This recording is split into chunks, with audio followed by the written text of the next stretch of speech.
Well, up until then, I'd never been in combat. Suddenly, in August of 1990, Saddam Hussein invades Kuwait, and America finds itself preparing for war. And I'm in the middle of it. I get to do the old headquarters Marine Corps thing. I'm with the Commandant. We're planning combat operations. And the stuff I'm doing apparently impressed people enough that they were going to send me straight to Saudi Arabia, hook me up with the lead Marine element to clear the minefields. I had done some analysis on minefield breaching and how we're going to do it. So they said, you're going to go with the tip of the spear. And we did the calculations on it. I had an 80% chance of getting killed. And I was happier than I've ever been in my entire life. You've seen that movie, Forrest Gump? Lieutenant Dan? I get to die for my country. So I get pulled out. Long story short, I get assigned to Delta Force, the Navy SEALs, the Air Force, and we go off and we do our thing, and I get the war that I wanted. I will just tell you this, war sucks. War is the worst thing that mankind can do to mankind. Anybody who's ever been in combat will tell you that there's nothing good about it. You might be able to sit here and say, that I can justify my actions, but there's no way I will legitimize war. Having shot at and been shot at, there's nothing glorious about it. There's no thoughts of heroism going through while you're clawing at the dirt, peeing in your pants, trying to get a lower profile as you hear rounds cracking overhead, knowing that you got to muster the courage to stand up and assault that which is trying to kill you. And seeing what a bullet can do to a human body, it ain't what you see on TV. And we'll just leave it at that. I learned to hate war by going to war. When the phone rings, it's the United Nations. They say, we got a job. You see, at the end of the war, the international community decided that Iraq had to get rid of its weapons of mass destruction, chemical weapons, biological weapons, nuclear weapons, etc. And they sent in inspection teams to do it. Now, the initial inspection teams were actually populated by real experts. Guys that were biologists, chemists, nuclear physicists, rocket scientists doing their job. They all had really thin necks, really thin arms, pale white skin because they've never been outside of a laboratory. And they didn't know how to really talk to people. They'd sort of beep at them.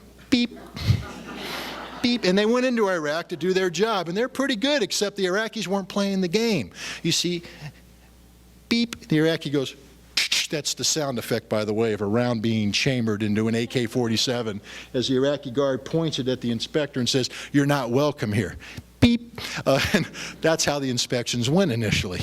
Not very good. So now they have to revamp the inspection process. And I get a phone call and they say, we want to invite you into this process. We need you to come in and come up with a new approach to weapons inspections. You see, we tried the gentleman way, we tried the expert way, and now they have to rely on what I was really trained at doing.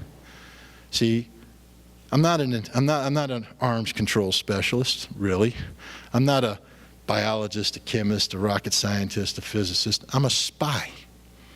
I'm trained to acquire information in denied areas. Data that people don't want me to have, I get. I went to the CIA and reported that we were closing the books on the Iraqi missiles, that we could account for them all. The director of the CIA went to the Congress of the United States and said, we think that there's 200 missiles left in Iraq. I went, wait a minute, I just told you there's none. He said, no, there's 200. I said, well, how do you know that? He said, I can't tell you, it's secret. I said, wrong answer, Bubba. That dog don't hunt. I run the intelligence program for the international community. You're saying there's 200 missiles, you're going to have to tell me how you know this. So they gave me the information. Really special. It's buried in the ground, buried under rivers, buried in mountains, under lakes, buried. But then they made a mistake. They told me exactly where they thought they were buried. So I called their bluff. $12.5 million U.S. taxpayer money later, we had ground penetrating radar built just for us, put on helicopters. We took it to Iraq. We flew it all over Iraq. How many missiles do you think we found? None. Zero. Went back in '93, reported to the director of the CIA and said, there are no missiles left in Iraq. We're back to our original assessment. Director of the CIA told me to leave the office, called my boss and said, Ritter's a clever little kid. We agree, there's not 200 missiles. There's 12 to 20, and that number will never change, no matter what you inspectors do. That's when we came face to face with the reality that the United States of America wasn't concerned about Iraq's weapons of mass destruction, that they had another agenda, and that agenda was removing Saddam Hussein from power. That weapons inspections were only useful insofar as they facilitated regime change. That the whole WMD thing was a fraud, a farce.